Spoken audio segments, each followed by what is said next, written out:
Sir Chandrababu గారు 2017లో ఏ రకంగా అయితే నోట్లు రద్దు జరిగిందో, అంటే బ్లాక్ మనీని నివారించడం కోసం 2017లో 500 నోట్లు 1000 నోట్లు రద్దు చేసిన సంగతి మనందరికీ తెలిసిందే.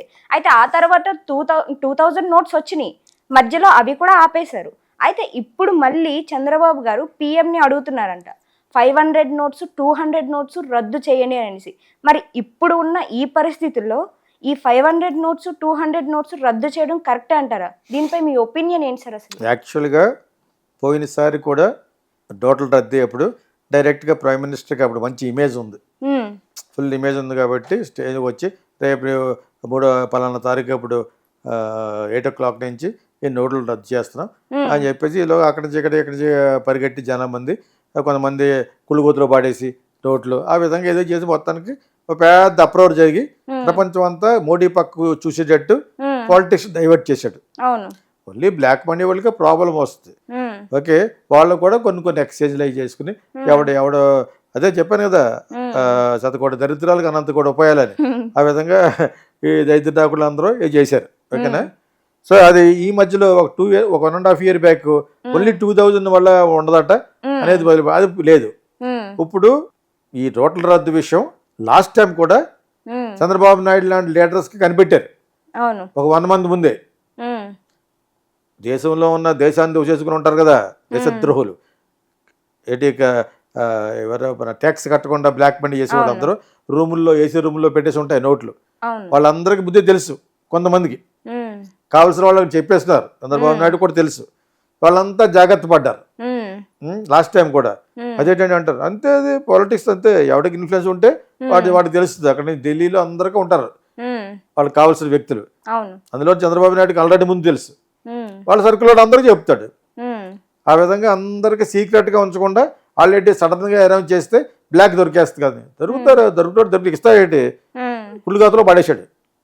వాళ్ళకి ఎవరు ఇవ్వలేదు, ఎక్కడ దొరికారు? కొంత టైం పెట్టారు, 2 నెలల్లో వచ్చి మీరు బ్యాంకులో మార్చుకోవచ్చు అని. ఎందుకు పెట్టారు? మార్చుకున్నాక మీరు ట్యాక్స్ కట్టండి అన్నారా? సో అది ఇప్పుడు ఏంటంటే అక్కడ మోడీ మీద చాలా ఎక్కువ బ్యాడ్ వస్తుంది పార్లమెంట్లో. వచ్చిన వెంటనే అమ్మాయి మీద కేసు ఎఫ్ఐఆర్ బుక్ చేశారు. ఓకే, మెహువా మొయిత్రి అని బెంగాలీస్, దాని మీద ఆవిడ అమ్మాయి చాలా బాగా మాట్లాడింది.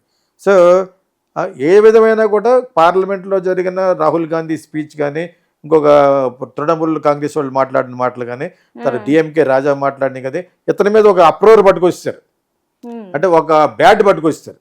ఇప్పుడు దాన్ని డైవర్షన్ పాలిటిక్స్ చేస్తూ ఉంటారు. అది అతను మళ్ళా నేను రౌట్లు రద్దు చేస్తానంటే థూ అంటారు మోడీని, అది ఇతని ద్వారా చెప్పిస్తున్నాడు. This is the plan of prime minister. ఇప్పుడు ఆయన ఏం చెప్తే వీళ్ళు అంటారు ఇది నిజంగా టోటల్ రద్దు చేయాలని కాదు, అక్కడ డైవర్ట్ చేస్తారన్నమాట అటెన్షన్. ఆయన మీద ఉన్న బ్యాడ్ లేకుండా దీని గురించి మాట్లాడుకుంటారు ఇంకొక నెలల్లో. రోడ్డు అదే అయిపోతాడు సడన్గా రద్దు చేయట్లేదు అంటాడు ప్రైమ్ మినిస్టర్. మీకు అర్థమైందా? ఏదో వాళ్ళ పాలిటిక్స్, వాళ్ళ యొక్క లబ్ధి ఏదో ఉంది అక్కడ, ఆయన ఈ ద్వారా చెప్పిస్తున్నాడు. ఇప్పుడు ఆయన కూటమిలో ఉన్నాడు అప్పుడు, ఎన్డీఏలో ఉన్నాడు అంటే చంద్రబాబు నాయుడు గారు. సో నా ఉద్దేశం, this is the plan of the prime minister to divert the politics attention. దేశంలో ప్రజలు అటెన్షన్ మారాలని చేస్తున్న టాక్టిక్స్. అది చెప్పైతే చేస్తాడా? అపోజిషన్ అందరూ ఒప్పుకోరు కదా, అప్పుడులా కాదు కదా. అప్పుడు అంటే నీకు 400 సీట్లు అయ్యి నువ్వు ఆడిందే ఆట పాడిందే పాటలాగా అయింది. ఇప్పుడు అలా కుదరదు కదా. You have to pass there, you cannot play always with currency. నిజం కాదు అది.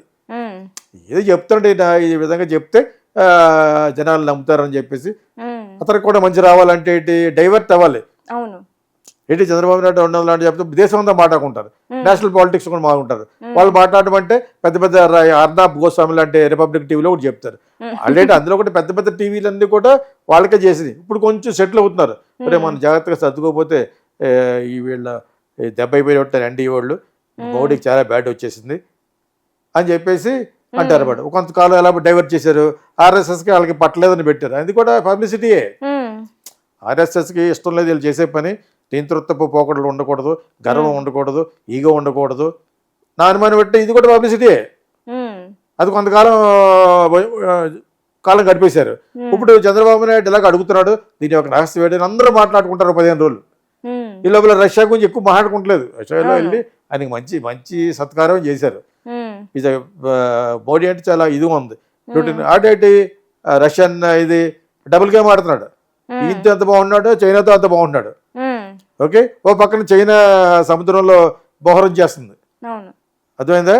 ఎప్పుడు కూడా ఇండియా పడి ఏడుస్తారు, ఎందుకంటే అలా భయపెట్టకపోతే ఇండియా విందు. వాళ్ళ బిజినెస్ అంతా ఇక్కడే ఉంది, ఇక్కడే చాలా చోట్ల ఉంది. సో ఇవన్నీ ఇంటర్నేషనల్ పాలిటిక్స్, సరిహద్దుల పాలిటిక్స్, ఇంటర్నేషనల్ సీకి సంబంధించినవి, ఇవన్నీ కూడా దేనికేంటి ఆ పక్కకు కానీ వెళ్తే యుఎస్ పక్కన యుఎస్ సేవ్ చేసే పక్కకి వెళ్తే అమెరికా ఈలోగా ఆటోమిక్ ఎనర్జీ ఉన్న కొన్ని షిప్లు పంపించిందట.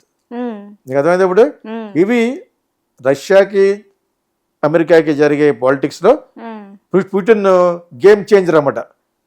చైనా తోటిని ఇండియాతో బాగుంటున్నాడు. అర్థమైంది? ఇప్పుడు ఒక విధంగా వాళ్ళకి అన్ని అధికారాలు ఉన్నాయి. ఒకప్పుడు యుఎస్ తోటి పోటాపోటీ యుఎస్ఎస్ఆర్ఏ మధ్యలో విరిగిపోయింది. అర్థమైంది? ఇప్పుడు సో ఈ ఇంటర్నేషనల్ పాలిటిక్స్లో యాక్చువల్గా దూసుకి ఒక విధంగా మేనేజ్మెంట్ చేయడానికి ఈయన దగ్గర మంచి ఫారిన్ మినిస్ట్రీ అని అందరూ ఉన్నారు మన మోడీ గారి దగ్గర. అక్కడ వరకు బాగానే ఉంటుంది. మేజర్ మినిస్ట్రీల వరకు వాళ్ళు చేసే గవర్నెన్స్ అంతా మంచి వాళ్ళే ఉన్నారు.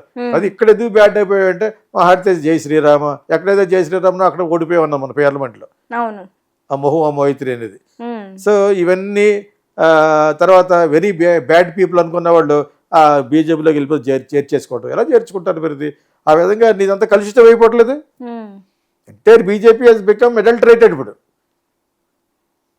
మంచినీళ్ళు తీసుకొచ్చి కుళ్ళుగోతులో నీళ్ళు ఇస్తే ఎలా ఉంటుంది, అలాగే అయిపోయింది. ఇప్పుడు ఇవి కూడా కుళ్ళు కాముకు వస్తూ ఉంటాయి. That is what he has done it, they have done it.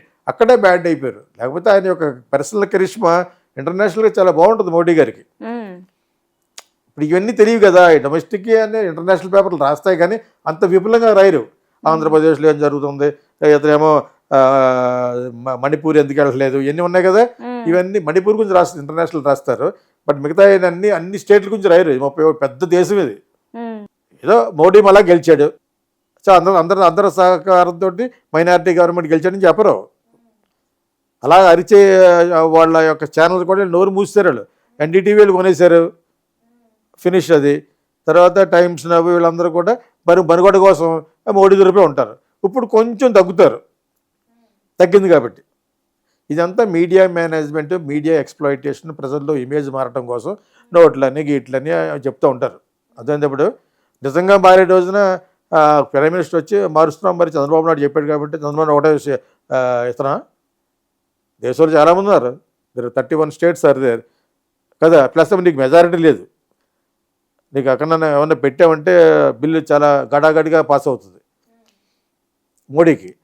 చేత ఇక్కడ డైవర్ట్ చేయడానికి, అతని మీద ఉన్న బ్యాడ్ చేయడానికి అమిత్ షా పిలిచి ఇలాగ చిన్న ఫైర్ పెట్టి అంటాడు అనమాట. అదేంటంటే వాళ్ళు పెడితే కాదని ఎందుకంటారు? పొద్దున్న లేస్తే వాళ్ళు పని ఉంది వాళ్ళకి, చంద్రబాబు నాయుడికి. అది ఇది is the plan, game changing plan to divert the ప్రజల అటెన్షన్ చేయడానికి చిన్న ఇదేశాడు అనమాట. ఓకే, నిజంగా చేస్తే ఇప్పుడు ఏంటంటే ముందుగా చెప్పేది ముందు చెప్పలేదు. మరి ఎందుకు చెప్పలేదు? కామన్ సెన్స్ అది, చిన్న లాజిక్ అది. ముందు చేసినప్పుడు చెప్పలేదు కదా. మరి కొంతమందికి తెలుసు. ఇప్పుడు మరి అందరూ ఎదురుకుండా ఎందుకు చెప్తున్నాడు? జస్ట్ డైవర్ట్ చేయడానికి. అయ్యో ఐదు ఇప్పుడు ఊళ్ళో పెళ్ళైతే కుక్కలు కాడవుట్ అయిపోయినట్టు దాని గురించి. లేకపోతే ఎందుకు చెప్తారు? చేసేవాళ్ళంటే తెలియకుండా చేయాలి. 2500 కట్ అని అప్పుడు చెప్పినంత అధికారం ఇప్పుడు లేదు. ఎందుకంత సీన్ లేదు. మోడీ గారి ఫేస్ అలాగే అయిపోయింది. ఆ పార్లమెంట్లో స్పీకర్, ఆయన పేరు బిర్లా. సో వాళ్ళ గురించి మాట్లాడుతున్నప్పుడు ఏడు మొహం పెడుతున్నాడు. వీళ్ళు దున్నేస్తారు, ఆయన తీసి వెళ్ళిపోతున్నాడు ఆయన మోడీ గారు. ఆ పరిస్థితి ఎందుకు వచ్చింది? మాడితే జై శ్రీరాము, మాడితే అది రాముడు చేసి పట్టుకుపోతున్నాం. ఆయన చెయ్యి నువ్వు పట్టుకు వెళ్ళాలి. ఆయన నువ్వు నడిపించేస్తున్నట్టు నాకు అర్థమవట్లేదు. రాముడు చిన్న కుర్రాడా? అదే పెద్ద ఫాల్ట్. ఎక్కడైతే రాముడు అన్నాడో అక్కడే నా మెజార్టీ లేదు, ఓడిపోయాడు. కాశీలో కూడా ఓడిపోయాడు. This is the lesson for Modi and Amit Shah.